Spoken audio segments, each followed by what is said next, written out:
Dalili utakazoziona endapo utakuwa na maambukizi ya bakteria wabaya sehemu za siri. Dalili hizo ni kama ifuatavyo. Namba moja, kutokwa na majimaji machafu yenye harufu mbaya. Namba mbili, kutokwa na harufu mbaya yenye shombo kama la samaki wakati wa kufanya tendo la ndoa. Namba tatu, kupata mkojo unaouma au uke kuwashwa.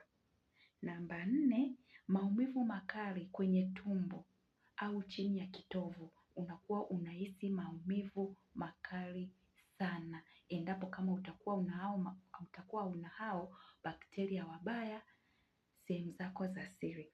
Namba nne, kutoa uteute wenye rangi ya njano, kijani, yenye harufu kali.